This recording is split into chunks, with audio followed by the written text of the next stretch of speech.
One, two, three, welcome to AAFS Storytime. Of course, today we listen to The Adventures of Sherlock Holmes.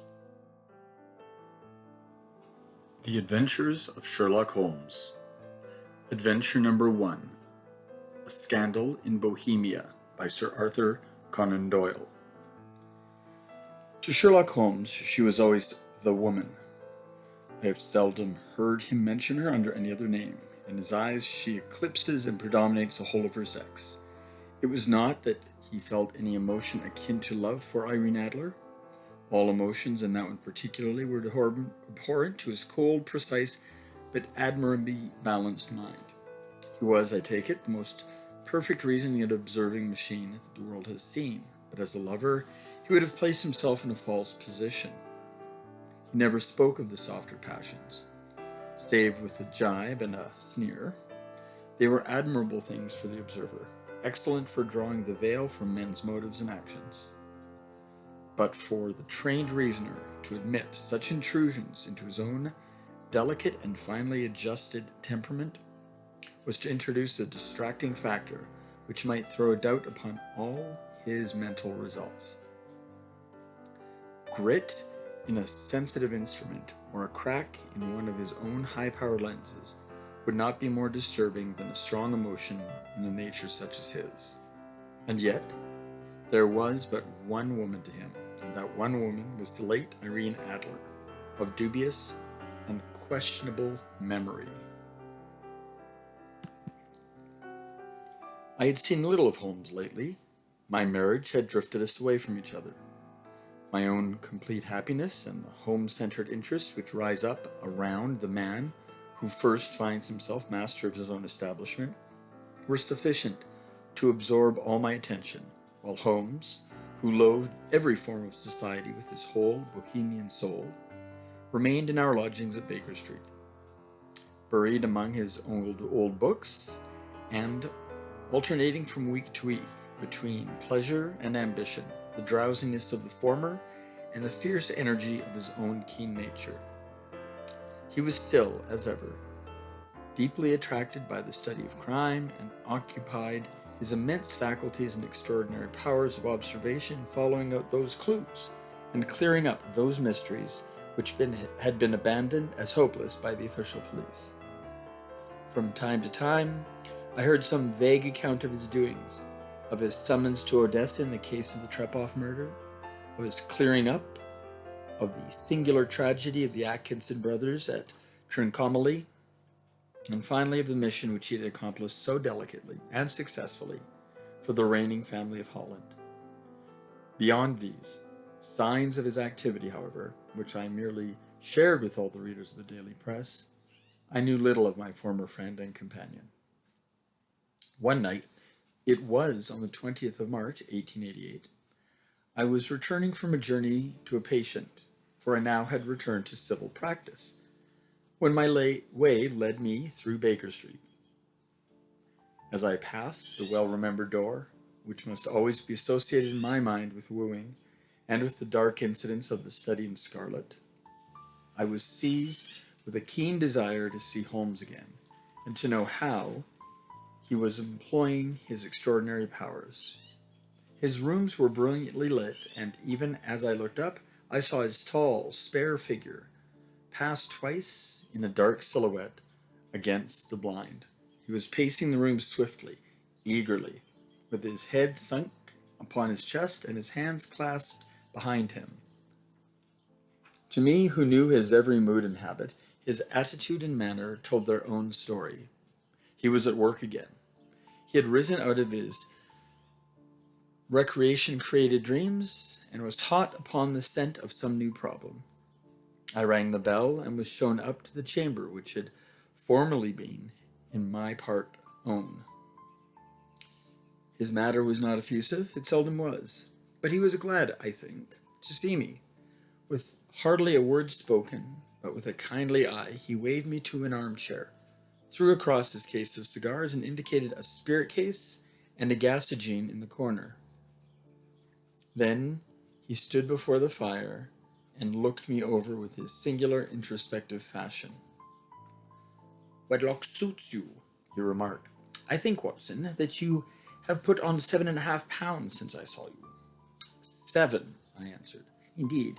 I should have thought a little more, just a trifle more, I fancy. Watson, and in practice again, I observe, you did not tell me that you intended to go into harness. Then how did you know? I see it, I deduce it. How do I know that you have been getting yourself very wet lately, and that you have a most clumsy and careless servant girl? My dear Holmes, I said, this is too much. You would certainly have been burned had you lived a few centuries ago. It is true that I had a country walk on Thursday and came home in a dreadful mess. But as I have changed my clothes, I can't imagine how you deduce it. As to Mary Jane, she is incorrigible, and my wife has given her notice. But there again, I fail to see how you work it out. He chuckled to himself and rubbed his long, nervous hands together. It is simply itself, he said. My eyes tell me that on the inside of your left shoe, just where the firelight strikes it, the leather is scored by 6 almost parallel cuts. Obviously, they have been caused by someone who has been very carelessly scraped round the edges of the sole in order to remove crusted mud from it. Hence, you see my double deduction that you had been out in vile weather and that you had a particularly malignant boot-slitting specimen of the London slavey. As to your practice, if a gentleman walks into my room smelling of iodoform, with a black mark of nitrate of silver upon his right forefinger, and a bulge on the right side of his top hat to show where he has secreted his stethoscope, I must be dull indeed if I do not pronounce him to be an active member of the medical profession. I could not help laughing at the ease with which he explained his process of deduction. When I hear you give your reasons, I remarked, the thing always appears to me to be so ridiculously simple that I could easily do it myself.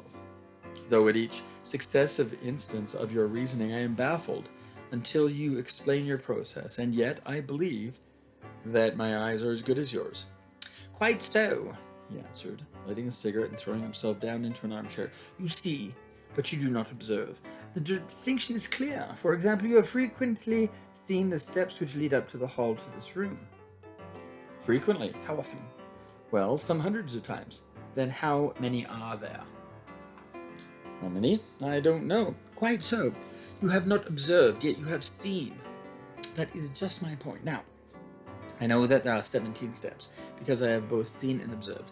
By the way, since you are interested in these little problems, and since you are good enough to chronicle one or two of my trifling experiences, you may be interested in this. He threw over a sheet of thick, pink-tinted notepaper, which had been lying open upon the table. It came by the last post, he said. Read it aloud. The note was undated and without either signature or address. There will call upon you tonight at 7:45, it said. A gentleman who desires to consult you upon a matter of the very deepest moment. Your recent services to one of the royal houses of Europe have shown that you are one who may safely be trusted with matters which are of an importance which can hardly be exaggerated. This account of you we have from all quarters received. Be in your chamber then at that hour, and do not take it amiss if your visitor wear a mask. This is indeed a mystery, I remarked. What do you imagine that it means? I have no data yet. It is a capital mistake to theorize before one has data. Insensibly, one begins to twist facts to suit theories instead of theories to suit facts. But the note itself, what do you deduce from it? I carefully examined the writing, the paper upon which it was written. The man who wrote it was presumably well-to-do, I remarked, endeavoring to imitate my companion's processes. Such paper could not be bought under half a crown a packet. It is peculiarly strong and stiff. Peculiar, that is the very word, said Holmes. It is not an English paper at all. Hold it up to the light. I did so and saw a large E with a small g and a P and a large G, the small T woven into the texture of fabric. What do you make of that? Asked Holmes. The name of the maker, no doubt, or his monogram, rather. Not at all. The G with the small t stands for Gesellschaft, which is the German for company. It is a customary contraction, like our CO, or P of course stands for papier. Now for the EG, let us glance at our Continental Gazetteer. He took down a heavy brown volume of his shelves. Eglonoetia Egeria. It is in a German-speaking country in Bohemia, not far from Carlsbad. Remarkable as being the scene of the death of Wallenstein and for its numerous glass factories and paper mills. Ha, my boy, what do you make of it? His eyes sparkled, and he sent up a great blue triumphant cloud from his cigarette. The papers made in Bohemia, I said. Precisely. The man who wrote the note is a German. Do you note the peculiar construction of the sentence? This account of you we have from all quarters received. A Frenchman or Russian could not have written that. It is the German who is so uncourteous to his verbs. It only remains, therefore, to discover what is wanted by this German, who writes upon Bohemian paper and prefers wearing a mask to showing his face. And here he comes, if I am not mistaken, to resolve all our doubts. As he spoke, there was a sharp sound of horses' hoofs and grating wheels against the curb, followed by a sharp pull at the bell. Holmes whistled. A pair by the sound, he said. Yes, he continued, glancing out of the window. A nice little Broman and a pair of beauties, 150 guineas apiece. There's money in this case, Watson, if there is nothing else. I think that I had better go, Holmes. Not a bit, Doctor. Stay here, you are. Where you are, I am lost without my Boswell, and this promises to be interesting. It would be a pity to miss it. But your client, never mind him. I may want your help, and so he may, and so may he. Here he comes. Sit down in that armchair, Doctor, and give us your best attention. A slow and heavy step, which had been heard upon the stairs and in the passage, paused immediately outside the door. Then there was a loud and authoritative tap. Come in, said Holmes. A man entered who could hardly have been less than 6 feet 6 inches in height, with the chest and limbs of a Hercules. His dress was rich with a richness it would, in England, be looked upon as akin to bad taste. Heavy bands of astrakhan were slashed across his sleeves and fronts of his double-breasted coat, while the deep blue cloak, which was thrown over his shoulders, was lined with a flame-colored silk and secured to the neck with a brooch, which consisted of a single flaming barrel. Boots which extended halfway up his calves, and which were trimmed at the top with rich brown fur, completed the impression of barbaric opulence, which was suggested by his whole appearance. He carried a broad-brimmed hat in his hand, which he wore across the upper part of his face, extending down past the cheekbones, a black vizard mask, which he had apparently adjusted at that very moment, for his hand was still raised to do it as he entered. From the lower part of the face he appeared to be a man of strong character, with a thick hanging lip and a long, strange chin, suggestive of resolution pushed to the length of obstinacy.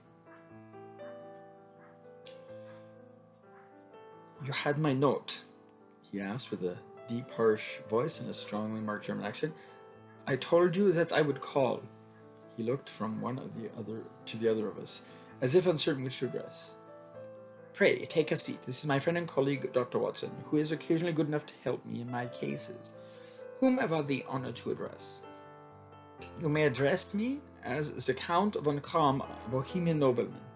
I also I understand that this gentleman, your friend, is a man of honor and discretion, whom I may trust with a matter of the utmost extreme importance. If not, I should much prefer to communicate with you alone.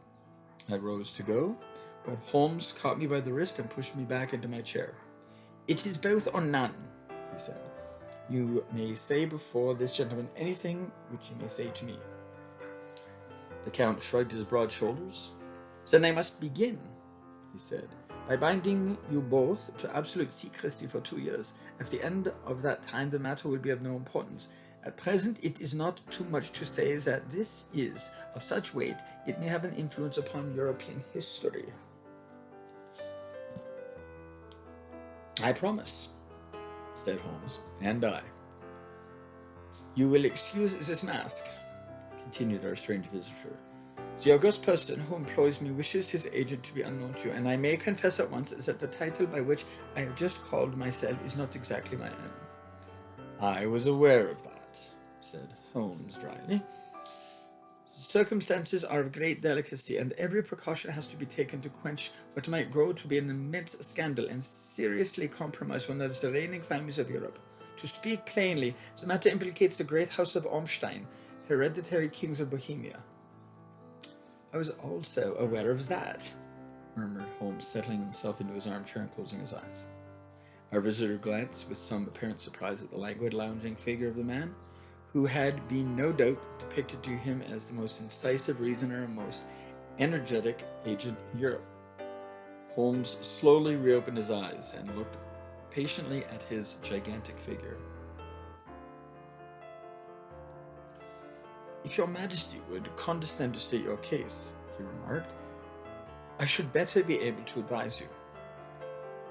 The man sprang from his chair and paced up and down the room in uncontrollable agitation.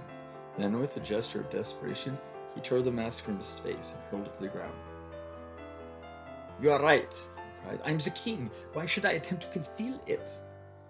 "Why, indeed?" murmured Holmes. "Your Majesty had not spoken before I was aware that I was addressing Wilhelm Gottschalk Sigismund von Ormstein, Grand Duke of Cassel-Feilstein and hereditary king of Bohemia.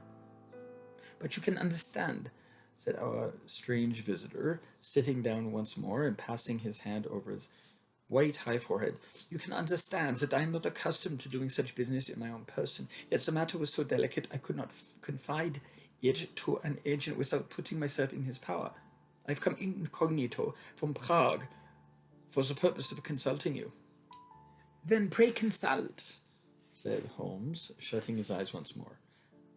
"The facts briefly are these. Some 5 years ago, during a lengthy visit to Warsaw, I made the acquaintance of the well-known adventuress Irene Adler. The name is of no doubt familiar to you."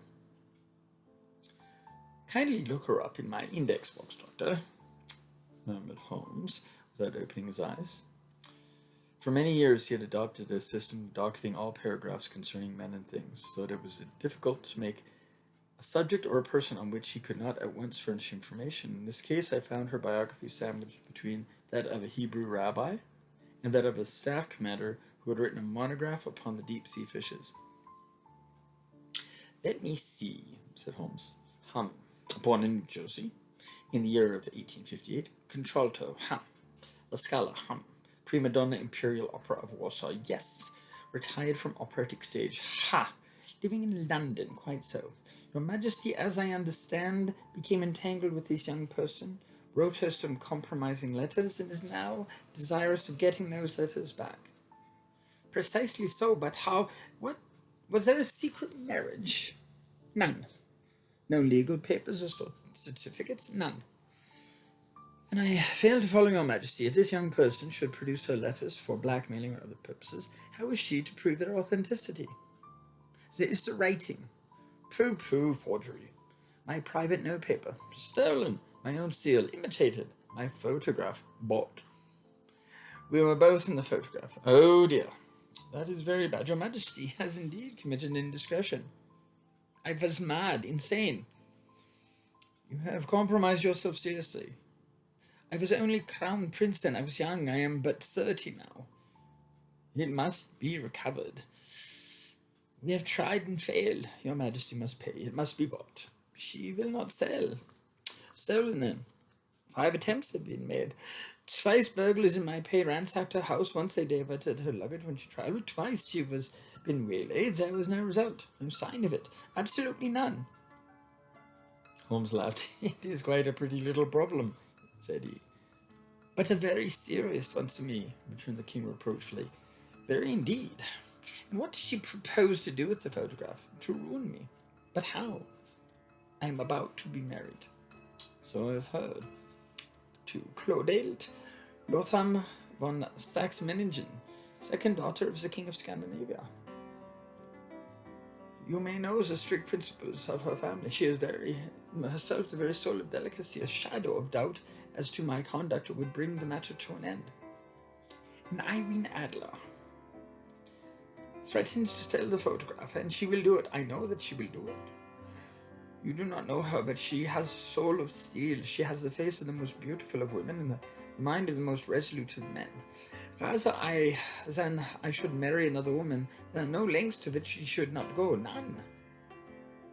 You are sure that she has not sent it yet?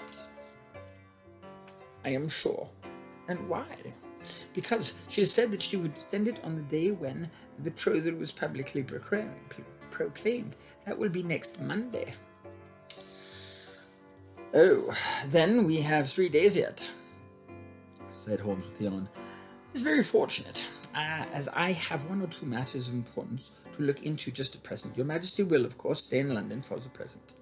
Certainly, you will find me at the Langham under the name of Count von Kram. Then I shall drop you a line to let you know how we progress. Pray do so, I shall be all anxiety. Then as to money, you have a carte blanche. Absolutely. I tell you that I would give one of the provinces of my kingdom to have that photograph. And for present expenses, the king took a heavy chamois leather bag from under his cloak and laid it on the table. There are 300 pounds in gold and 700 in notes. Holmes scribbled a receipt upon a sheet of his notebook and handed it to him. And Mademoiselle's address? He asked. It is Briony Lodge, Serpentine Avenue, St. John's Wood. Holmes took a note of it. One other question, he said. Was the photograph a cabinet? It was.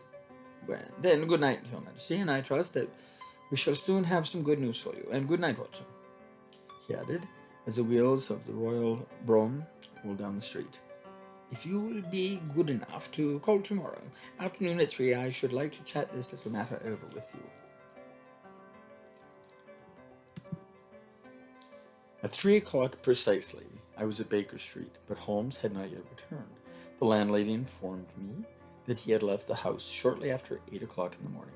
I sat down beside the door, however, with the intention of awaiting him, however long he might be. I was already deeply interested in his inquiry, for, though it was surrounded by none of the grim and strange features which were associated with the true crimes which I have already recorded, still the nature of the case and the exalted station of his client gave it a character of its own. Indeed, apart from the nature of the investigation which my friend had on hand, there was something in his masterly grasp of the situation and his keen, incisive reasoning, which made it a pleasure to me to study his system of work and follow the quick, subtle methods by which he disentangled the most extricable mysteries. So accustomed was I to his invariable success that the very possibility of his failing had ceased to enter into my head. It was close upon 4 before the door opened, and a drunken-looking groom, ill-kempt and side-whiskered, with an inflamed face and disreputable clothes, walked into the room. Accustomed as I was to my friend's amazing powers in the use of disguises, I had to look 3 times before I was certain that it was indeed he. With a nod, he vanished into the bedroom, whence he emerged in 5 minutes, tweed-suited and respectable as of old. Putting his hands in his pockets, he stretched out his legs in front of the fire and laughed heartily for some minutes. Well, really, he cried, and then he choked and laughed again until he was obliged to lie back and limp and helpless in the chair. What is it? It's quite too funny. I am sure you would never guess how I employed my morning or what I ended up by doing. I can't imagine. I suppose that you have been watching the habits and perhaps the house of Miss Irene Adler. Quite so. But the sequel was rather unusual. I will tell you, however, I left the house a little after 8 o'clock this morning in the character of a groom out of work. There was a wonderful symphony in Freemasonry among horsey men. Be one of them, and you will know all that there is to know.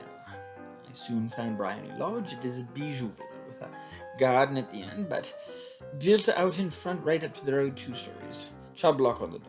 Large sitting room on the right side, well furnished with long windows almost to the floor, and those preposterous English window fasteners which a child could open. Behind there was nothing remarkable save the passage window could be reached from the top of the couch house. I walked round it and examined it closely from every point of view, but without noting anything else of interest. I then lounged down the street and found, as I expected, that there was a mews in a lane which runs down by one wall of the garden. and lent the ostlers a hand in rubbing down their horses, and received in exchange twopence, a glass of half and half, 2 fills of shag tobacco, and as much information as I could desire about Miss Adler, to say nothing of a half-dozen other people in the neighborhood, in whom I was not in the least interested, but whose biographies I was compelled to listen to. And what of Irene Adler? I asked. Oh, she has turned all these men's heads down in that part. She is the daintiest thing under a bonnet on this planet. So say the Serpentine Muse to a man.